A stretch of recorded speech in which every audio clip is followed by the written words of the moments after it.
Anyway, so this is going to be our second episode of Westworld Season 2, Episode 2, The Reunion. Oh, this is Episode 2.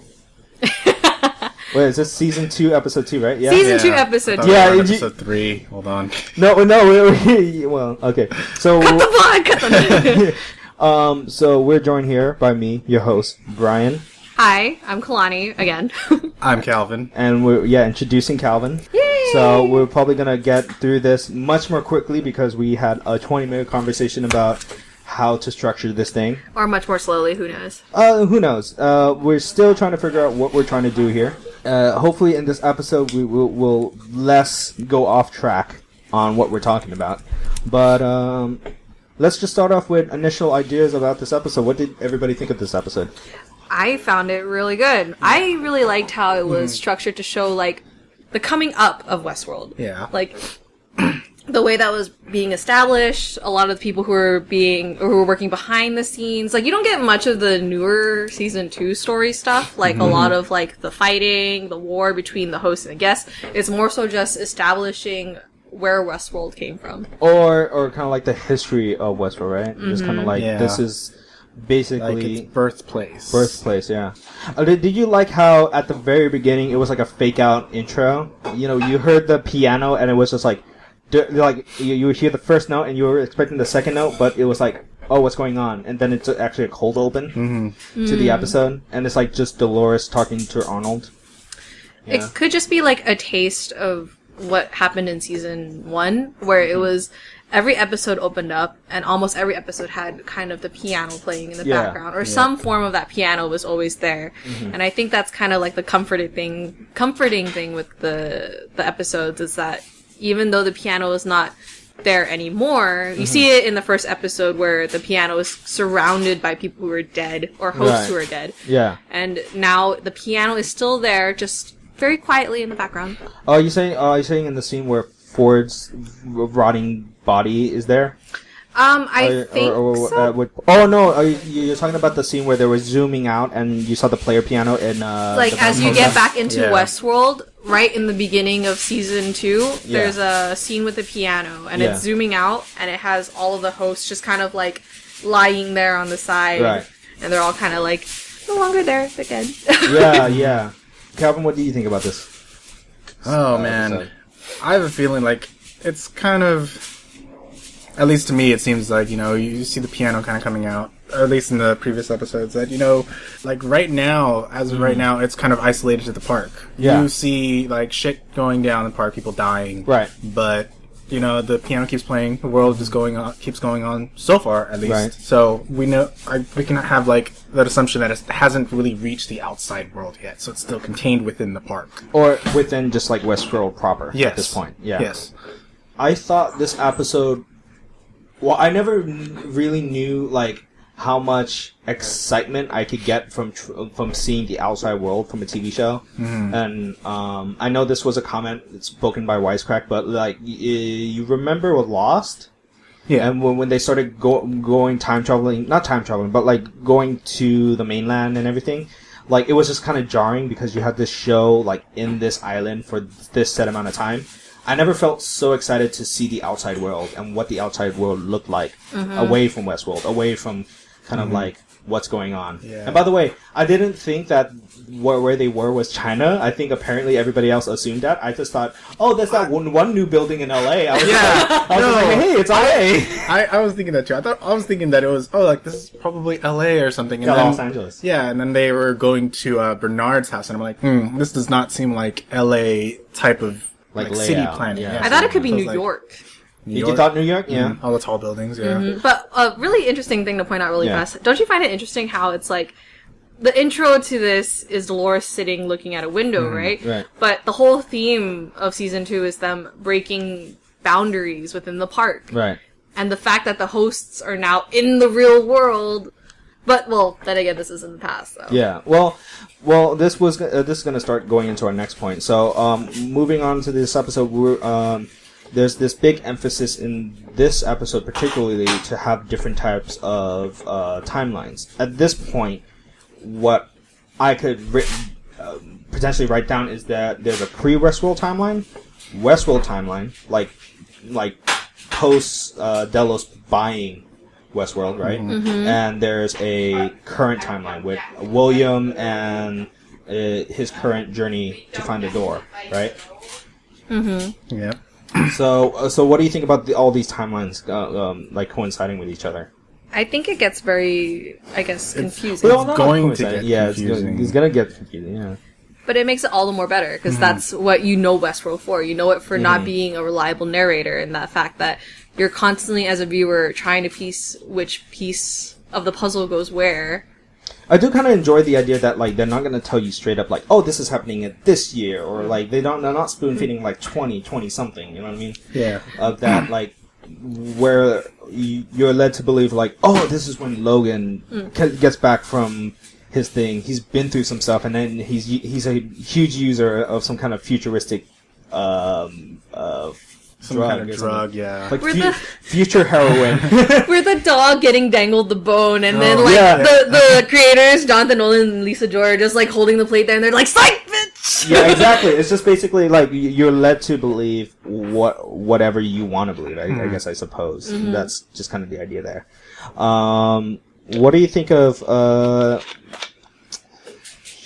Y'all could chime in because I sometimes have no idea what what's going on. What I think episode 2 of Westworld wasn't, at least to me when I was watching it, it didn't seem to follow the exact same sort of structure as the other ones. There was a lot more mystery, a lot more kind of like subtleties in the other episodes, whereas this one, at the very least, it's seemingly a little more straightforward, just to kind of explain the background of. I guess it's like Westworld.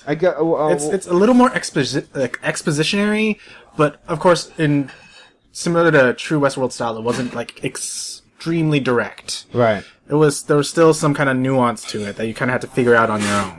I think the thing is that from what I get at is that from your conversation is that this is not the Westworld we were used to in the first season. Yeah. And everything from this point on is going to be this new story. Yeah. But I like this new story. Like this, I think if this is worth a watch if you're very interested in seeing like how this park was meant to be, like, like was created, and like how they convinced like Logan to put money into this park. You know what I mean? So I thought that was pretty interesting there. I mean, you can start talking about how it was like pre-Westworld, before buying, like when the interest was starting, and then post-Westworld. So I know one thing you wanted to point out was the Argos initiative. So yeah, Angela said this thing in this episode of Westworld where she says she's part of the Argos initiative, where it's basically, I'm led to assume like this is what Ford and Arnold in this timeline called what they were doing back then. But this leads to my big point. What I was going to talk about is like they don't take names lightly in this series. So after listening to other podcasts about Westworld, I've had to like Google what the heck Delos meant and what the heck this Argos thing meant.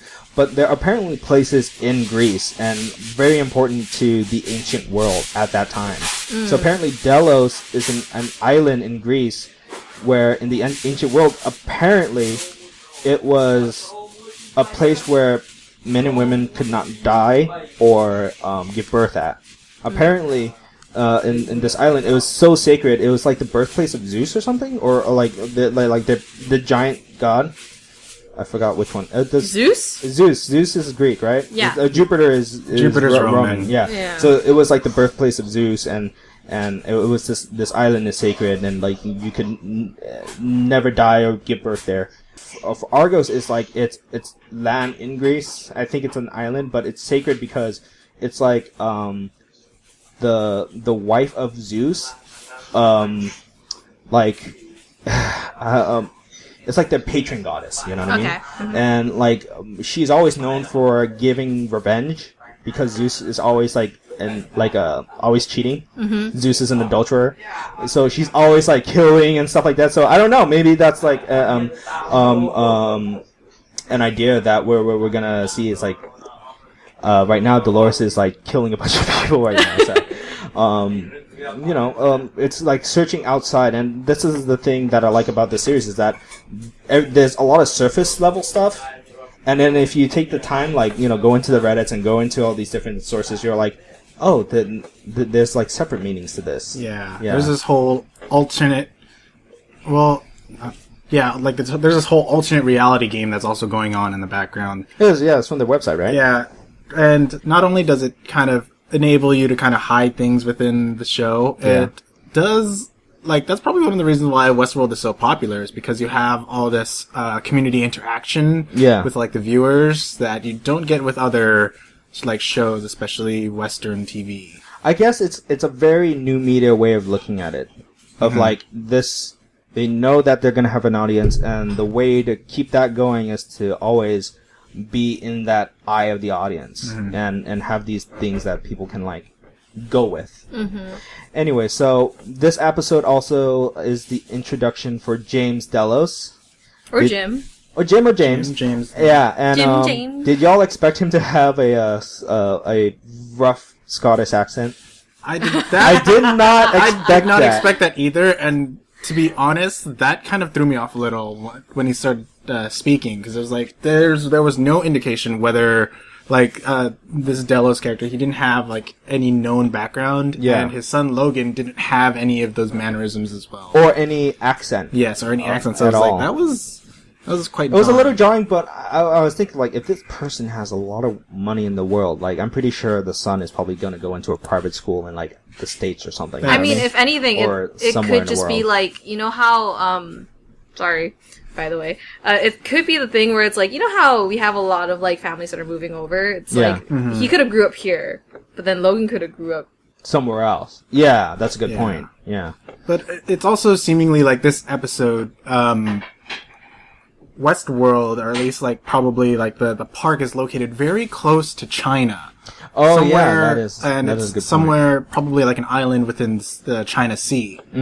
So it's I'm not sure whether that's it'll say whether Logan or the Delos family is located in China or whatever, or whether that's just Westworld, the park itself located near China. I mean, I think we have to keep in mind, though, that a lot of the things that happened here was in, before everything came up to be what it is now. Yeah. So, for example, the whole portion with Logan talking to Angela, where she goes, try to pick out who's real and who's not real, it's just them pitching the idea of these hosts that will eventually be characters in Westworld. Right. And you can, I guess, the interesting thing that I saw was that, because of this episode, we know for sure now that Dolores, Angela, and Clementine at least had been made at the exact same time. Yeah, and existed all throughout this kind of their tenure. And you go.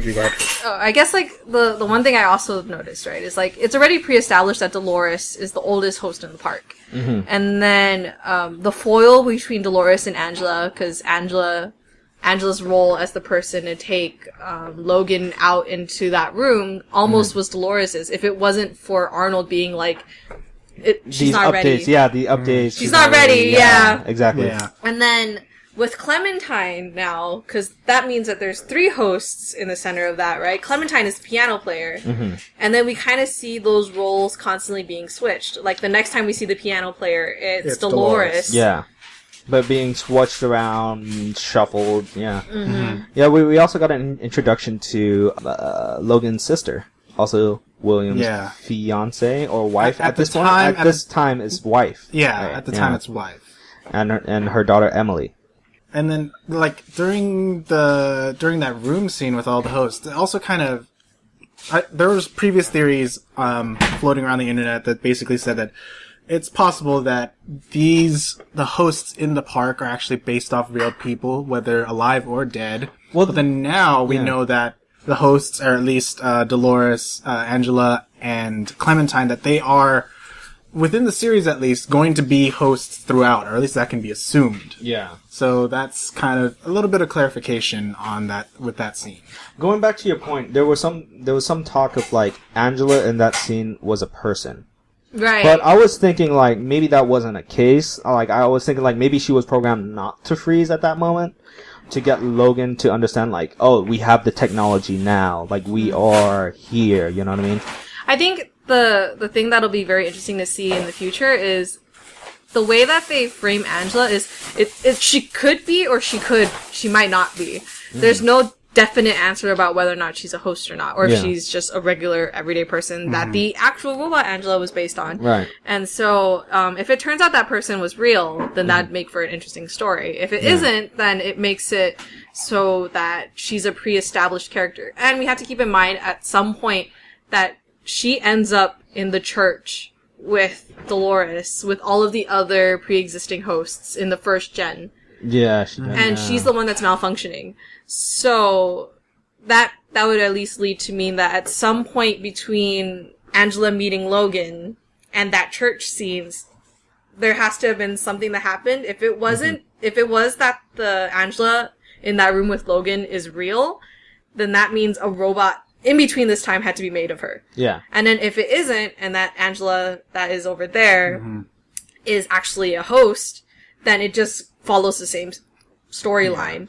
So are you saying that Angela is Teresa? No, I'm just kidding. I mean, there are incident where, you know, a host is based off a real person. That's like Bernard Arnold. Thing. Then again, there's this whole other thing that, like, Bernard or Arnold was never actually a person. Yeah. That they're, like, throughout this series, they're host, like, Arnold, Bern Arnold was basically a host the entire time. Yeah. I would like to think that from our conversation about Arnold, I don't even think Arnold was even in this episode. At least I don't think so. It was a very heavy old William, past William, old Logan. No, there was Arnold. I think it was... Well, there was Arnold in the past. I was thinking about Arnold today, but I don't know why I was thinking about that. But I was saying, like, Bernard in this sense right there, in the sense of, like, in this timeline, he's real, right? So if he is real and alive, then what to say about the memory of what's his son's name? Charlie. Did Charlie actually die? You know what I mean?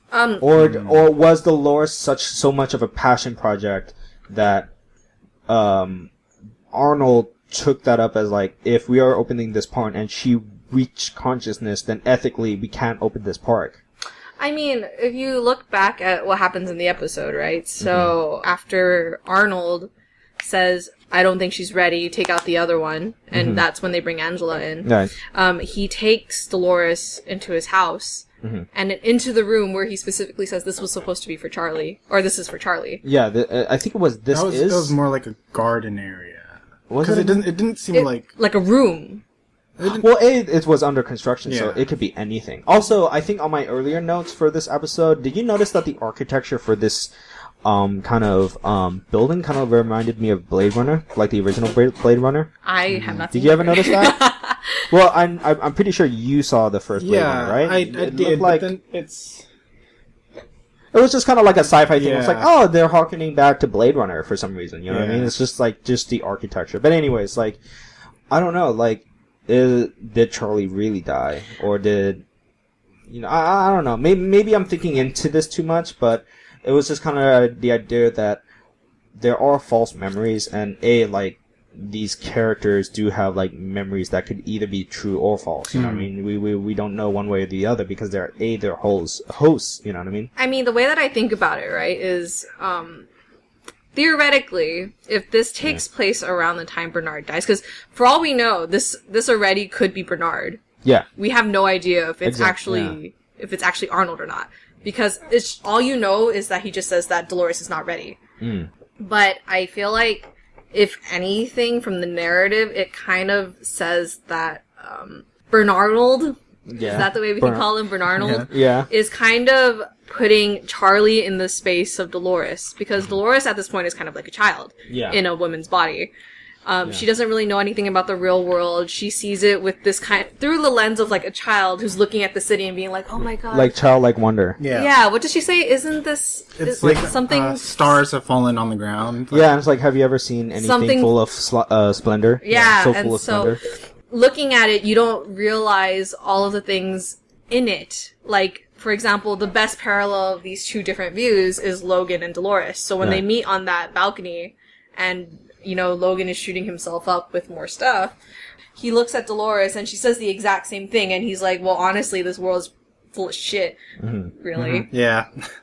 If in layman's terms, he says that it's full of shit. Mm-hmm. And he just then it shows the parallels of how somebody that lives would in normally this react versus Delores, who's looking at it from like, I've never seen something so wonderful before. Yeah. I remember listening to Wisecrack, and they were talking about like how much like the old garb, like when parents not parents, when you grow older, you see things very cynically and stuff like that. You don't have like the childlike imagination and all those things, and they were equating that with if there's an android uprising, then you want people like Delores that have that childlike wonder taking over the world in a sense, so like, oh, there's childlike wonder, also I'm gonna kill you now. Okay, thanks, kind of whip out the Yeah, but then you also, like, later in the episode when Delores is in the in basically that remote outpost that they find, like, she's very much, kind of like, I guess, normalized now, like, for her age, quote unquote. I guess you do see her kind of like these flashbacks are basically telling us that she has figured out why Westworld has become what it is, and that's to basically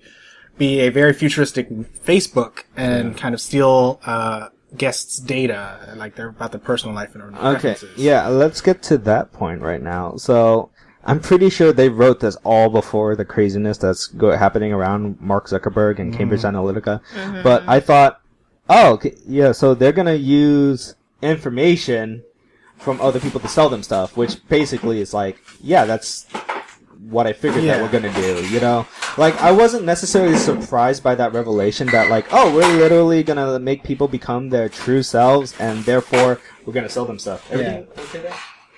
And Delos is a businessman, so he sees this as, like, my son, like, paid into this stupid venture, might as well get some form of money out of it. Like a theme park? Yeah. So, like, that was kind of that was a predictable move for Delos to make. Yeah, when I hear people, it's like, oh, that's surprising. Oh, like, they're using stuff from Facebook. I'm pretty sure they knew this kind of track going in. Like, Delos kind of has, like, this Facebook-y, let me sell you stuff sort of vibe to them. So, like, I'm pretty sure that was more or less not as surprising. But my deal is that what is their current goal now? You know what I mean? So what we learned from the first episode, and I think this episode, is that they're collecting DNA, right? Yeah. Yeah, so what is their next end goal here? Because, companies, like, after every certain amount of years, they make new stretch goals and stuff, you know what I mean? Mm-hmm. So, like, their way of selling commercials and being Facebook may not be that same goal they have today. You know what I mean? Mm. So, it'll be interesting to try to figure that out. And you notice the different types of, like, so you notice that William talks very differently in this episode, right?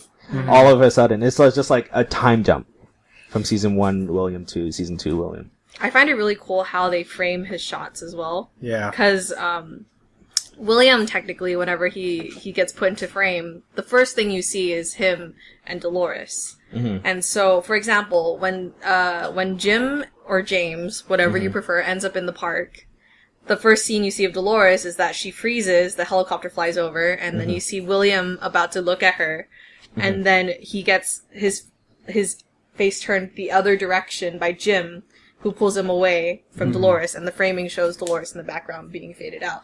And then in later on, when the scene comes up, when they're in the retirement party, right, William will be looking at Delores, and then he'll get covered over. She gets covered over by Jim in the shot. So it's kind of like he's constantly trying to, like, get to Delores, but it's always getting covered up by something. Yeah.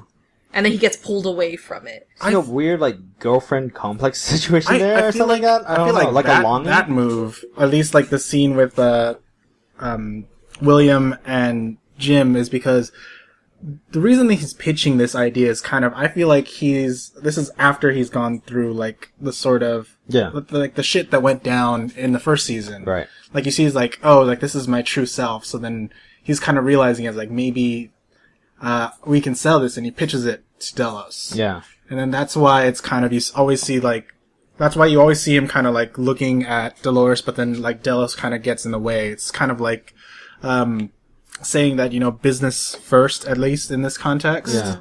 The way that I saw it was more so just like the way, because he's always getting pulled away from Dolores. Dolores is kind of like his Achilles heel. It's his temptation. Yeah. It's the thing that he constantly wants. And so Jim acts as kind of like the real world versus Dolores, who acts as Westworld, and he's constantly vying to get that thing in Westworld, but then he gets snatched back to reality by Jim and says, "This is what's here in front of you." Well, but even like, yeah, you're saying that like that's William's kind of like his want is Dolores, but didn't that Dolores kind of died when she? Yeah, essentially she died and then came back and doesn't have any memory of William. Well, I feel like then Dolores becomes like the personification of Westworld. Like he's constantly trying to seek something in that world that he hasn't achieved yet. And you see that as his story progresses, where he's constantly being like, I want to get to the center of the maze or something like that. He's Or he constantly wants to find the door. He's always constantly looking for something. Yeah. Within this world. So I think William is just like kind of. I had a point in my mind and now I forgot it. But William is just kind of preserving this kind of Westworld thing to preserve Dolores in a weird way. I think, if anything, Westworld is his idealistic version of the world. Something that he can't achieve by living in his everyday life. I guess that's why he's just so excited about this park and everything that this park has to offer at this point. Yeah, it could be. I mean, the death of Dolores technically is kind of like the death of. Well, yeah, it's kind of like the death of William. Yeah, we were talking about it. Mm-hmm. I think even outside of this podcast, that I think we both made that kind of the conclusion that William had a metaphorical death in Westworld. Right, yeah. Where the William that was empathetic, the White Hat William, he died in Westworld, and the William we know today as the Black Hat William that's our current William, or that's our current, like, chronology of, like, this is gonna be the William of present day. Mm-hmm. You know what I mean? Mm-hmm. And like everything he does is basically kind of like keeping this part going, you know. Right. Yeah. I guess that's probably maybe you're right. It's probably a business decision just to keep Westworld alive. Mm-hmm. It's like essentially if you want to think about it, like if somehow Minecraft lost popularity and then like I guess maybe like Bill Gates is such a Minecraft fan, he bought Minecraft to keep Minecraft alive. Yeah, I mean that's kind of like an idea, just like like the same thing kind of happened with basically that Russian Halo game. Yeah. People like, although the support on the Russian side like went down and they decided to cut the game, some fan decided to basically steal the source files, right, and then basically re-upload it and modify it, hack into it, and basically get it up and running again. So it says that's basically he's just preserving his the game itself. Yeah. So at the end of this episode, there's this big talk about going to find this weapon. I'm quite interested. What do you guys think of this weapon? I'm not actually sure what the weapon could be. I think everybody kind of assumes it has ties to Peter Abernathy, right? Mm-hmm. Is that what the assumption is? But it was I believe it was, at least in this scene, William and Dolores talking about it. Oh, well, right? Can you give us some backstory on what you believe it is? So Dolores' whole thing throughout this episode is that she's searching for something in this season, right? Mm. Whether or not it's the same thing that the Man in Black is searching for is like to be determined, but at this point, she told Teddy, it's like, I'm gonna search for this weapon to basically eradicate all people on Earth, you know what I mean? Mm. And what the Man in Black storyline back when he was with Pariah with Lawrence is that he's saying that I'm going back to my mistake, you know? And what is that mistake? And does that mistake equals his weapon, you know what I mean? Or the weapon that Dolores thinks of. Mm. Yeah. I mean, I think the interesting thing to note is that the way that everything is being set up, it leads almost every major player to be going into the exact same place. Mm-hmm. With so the it's like the western part of this setting, right? Yeah. Yeah. With the exception of Maeve and Hector. Maeve and Hector are off to go find Maeve's child. Did you guys really enjoy? I thought that scene was really good. The kind of crossword. Apparently, Dolores' wizard is a bunch of Confederate soldiers. Just saying. They wave out their wands, which are actually just guns, and they're like, "Woo!" A bunch of guns and Confederate flags. Yeah, I really like that scene there. But here's my thought about what that weapon is at that end of the episode. You remember in the terms and condition and the information of Westworld? My thinking is that, what if this is some kind of like Geostorm-esque weather device? Because they did say. They do control the weather. They do control. They make sure that the park is like hovering in and around upper 70 degrees and stuff like that. And so what you're telling me is that they're going to turn Westworld into Fortnite. What? They have a Geostorm in there. Oh, this is like some kind of Geostorm thing? I never played Fortnite. I was kidding. But it would, to a degree, explain why is there a giant sea in the middle of like this place that didn't have a sea. Mm-hmm. But then again, it's like, was that because Delores did that? Was that because Arnold did that? I don't know. You know what I mean? Mm. So I'm just led to believe it's some kind of weather device, and I don't know. She wants to eradicate all humans on Earth, right? Like how are you gonna do it? A fucking weather controlling machine. I feel like that would be a pretty interesting mass weapon to have. Mm-hmm. Like, you can't really control the weather, but in this world, they're controlling the weather of Westworld, right? Yeah, because that photo lasts so long, you know? But what I've also noticed is that, when Delores says that she wants to control the world, I don't believe she's actually saying the whole world. Right. I feel like she might just be talking about Westworld, considering that to the hosts, Westworld, and by extension, I guess, all the rest of the parks, that is their whole world. That is pretty much all they've ever known. But in this context, Delores is talking about the outside world also, though. You know what I mean? I think like, she's been out there, too, so in that conversation with Teddy, it's like, I'm gonna go there, too, you know? Yeah. I think it'll depend from host to host. Because to some people, right, like, or to some of the hosts, the outside world doesn't necessarily exist yet. Mm-hmm. Right. But to others, people have an understanding that there is this outside world. So, for example, that scene where Delores takes Teddy into the into that outpost. I think it's the outpost, and then she runs into the guards, and then someone comes running in there. He's like, "Have you seen outside? It's a revolution," and stuff like that. So. You can see through, I forgot the name of the actor, but you can see through the actor who plays Teddy, the fact that he's shocked about his reality, because he doesn't understand it yet. Versus Delores, who, you know, understands that there's this second world. I think the amount of knowledge she has is on par with Maeve's in that they both know that they're being controlled by another human being, and then, I don't know if, you know, her being outside will play a big factor in that, because it might. I think, if anything, it gives Delores a glimpse of the outside world without, you know, I want to know every single scene is there with purpose, and I'm pretty sure every audience wants to know that every scene is there with purpose. But if the scene of her outside is just her giving exposition of, like, I've seen the outside world. Or like a red herring. Yeah, it could be like a red herring. It's just like, I've seen the outside world. And if that doesn't lead anywhere other than she just says that to the other host, I guess I might be fine with that. They just did that thing in, you know, the Alien movie where they just, like, wipe out her memory. So, like, so it's just, like, retcon everything. Yeah. Okay. You don't remember anything anymore, okay. Speaking of retconning, so, another thing in this episode that I want to kind of explore is the idea that there's a lot of religious imagery. So at least from this episode and the episode previous of, like, Angela having, like, I think it's a crown of thorns. I want your opinion. We did talk about this in the previous episode, but it's like she has, like, this kind of, like, Jesus-esque crown of thorns.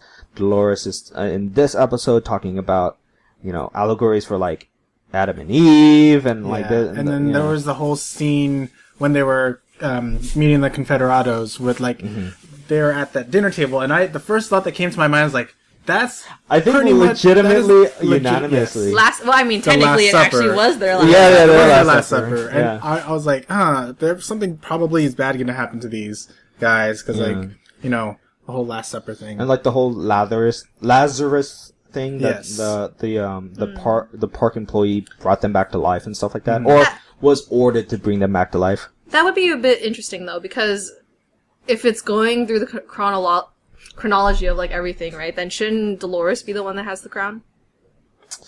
Yeah, I think they're playing fast and loose with all this imagery, but I guess Because my whole hang-up is that have these hosts ever talked about religion? I don't think religion was a big thing in Sweetwater. I remember seeing it in Escalante, in that setting. But does these hosts have an idea of what religion is? I think this is their underlying programming. Like, the hosts are built in reflection to the mindsets of the people who built them. Right. And if the people who built them have a high regard for religion, then of course they're going to incorporate it in different ways in terms of like how they program the hosts. Whores? That's so bad. And how they kind of put them, into the game. Right. But one thing I will point out, it is interesting how Angela, the character who does have the thorns on her head, has a whole bunch of followers. You see her kind of act as like the leader for the hooded masked men. Right. Yeah. And men or women. Yeah. And then you have Delores, who's now being followed by Angela, who still has the thorns on her head. So I'm thinking, because would that make it so that Delores is technically God, Angela is technically Jesus? I suppose so. Way to put it. Yeah. But if God and Jesus wanted to wipe everybody out, I guess. Well, I mean, they're in, the Bible and whatever. There is rapture that, a bunch of the Old Testament thing where God's a dick. Where it's just kidding. It's the end of the world, so then basically, God's gonna choose who stays and who goes. You know? Who's going to basically ascend to heaven and who's gonna basically burn. I guess in this context is the flood. Yeah. But I mean, it's technically what if it's like the parting of the no? But then you also see that with I don't know, that's the next episode, so I'm not going to talk about it. But then you'll see it in the next episode about but a lot more of Dolores kind of being God, sort of.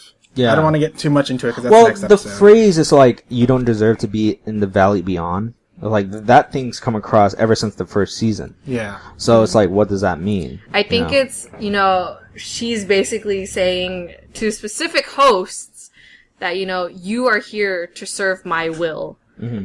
And it doesn't really matter whether or not they live or die. It's the matter of, will I get there? Mm-hmm. Her importance or her significance as a person, I feel holds a higher regard in her mindset compared to the significance of the other hosts, including Teddy for the matter, because he eventually dies. Yeah. Do you think that's because she's one of the earlier hosts? Same thing with Angela, that Dolores, Angela's basically Dolores' right-hand woman. So then, and we've all seen that she's basically been there since the beginning as well. So it's an ageist conversation where it's if you're the oldest host, you get to live. Potential. Well, they definitely have gone through more experiences. That's a good point, though. Yeah. And that's isn't that one of the things that this series is saying? The past experiences in season 1, basically with the reveries, basically gives them consciousness. If the whole point, if the whole point is consciousness, would that be Dolores is a very one-way, very individualistic way of seeing consciousness, because she's literally controlling, attempting to control other hosts. You know what I mean? And Maeve, she's I don't know. It's would it, if you kill somebody and they come back to life, is that convincing them or forcing them? Here's my question there. I mean, we've now seen Maeve and Dolores do this. Maeve is different though, because she actually sliced into it's either Felix or Sylvester's neck. Sylvester. Yeah. But I think it's interesting how they see it as a method of convincing, because they understand that at least for the hosts, right, they can't truly die. Mm-hmm. And I think Dolores utilizes this really well in that one scene where she shoots everybody, and then she's talking to the guy that works for them and says hey, wake him up, and then is I hope you understand what power I have now. What a power move that was. Yeah.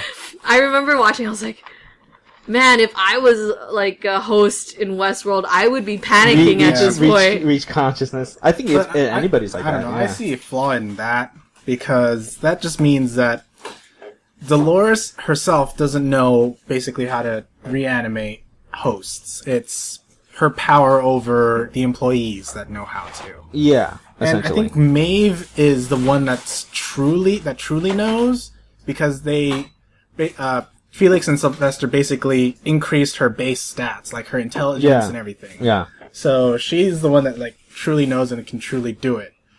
So then there's that difference between Delores and Meave that I feel like is going to be very significant later. So are you saying like big question ideas is like, do you think who's more conscious, Delores or Meave? Yeah. At this point? At this point, I'm siding with Meave just because of that one scene in episode 3. Episode 3, yeah. I feel Meave has a better argument because it's like, I feel like she's more of a convincing, like, I'm not gonna force you, that's not my way. Like, she says it in season 1, that's not my way, that's their way.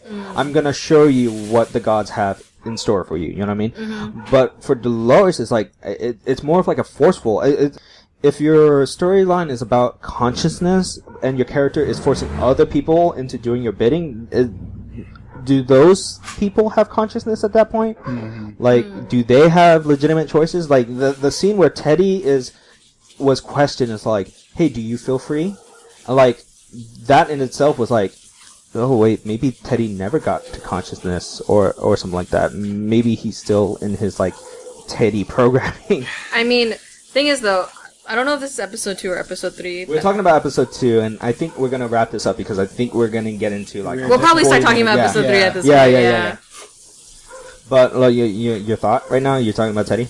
I think it'll be very interesting to see how his story plays out, especially with like the stuff that happened in the room, with Delores. Kind of, I think that's episode 3, so I'll mention that in episode 3. If you're saying Teddy and Delores in the room, we could say at the very beginning where like Teddy and Delores is like confronting Teddy's past, his violent actions people put upon him. You know what I mean? That was episode 2, right? That's episode 2. Yeah. So that scene with him being shown like the various different ways that he's been killed, would that be his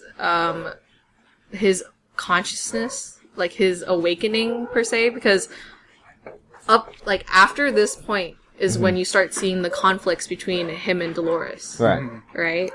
Yeah. And then you kind of start seeing him struggle to actually follow and his programming with Delores. Right. And stuff like that. So, yeah. So I don't know if anybody else has any questions. We're going to wrap this up real soon. So what do you think from looking at this episode on, just specifically episode 2, what do you think will happen from this point on? You want to go first? I feel like it's still too early in the series to know. We are only 2 episodes in, and this episode focused a lot more on the past than it did kind of like in the present, as in the like the post Bernard waking up on the beach. Right, post. Yeah. I think for me, this episode kind of shows like the amount of depth Westworld will be getting into in terms of their timelines and stuff like that. Because the first episode sets up that Bernard is no longer a trustworthy narrator, and that the story that they're planning to tell in season 2 is just going to be as disjointed as it was in season 1. But this one establishes where the beginning of the story could be. So kind of like a Marvel-esque origin story of Westworld in itself, right? Almost, yeah. Like, we're given the beginning and we're given the end. So the end would therefore be Bernard waking up on the beach and then walking over to the cliff and seeing all of the hosts in the water. That's the end so far. Yeah. And then the beginning is William pitching out the idea of saying like, oh, hey, we have this idea for Westworld, do you think you want to fund it? And then Logan dealing with, putting all of these hosts and funding that, and then getting to the point of Delos retiring and Westworld and Delos becoming, I guess Delos becoming the parent company, and then Westworld being under that. So it kind of establishes that these two are going to be the focal points. Everything else is going to be, how does everything happen up until these 2 points? Figuring it out all, like, individually. Right. And I did notice that earlier today you were writing a very detailed timeline. I got it. And I should probably take a picture and then post that on this video. But all right, well, I guess we could just wrap up this episode. We could go for hours and hours talking about every little minutia, every frame, every single phrase, everything. Just put it under a microscope and be like, "This is it." Yeah. So we could have a conversation for hours, but this is gonna be the end of our episode. If you have any questions, just please put that in our comment box right under you. Please like and subscribe, and I will see you in the next episode. Like and subscribe, babe. What?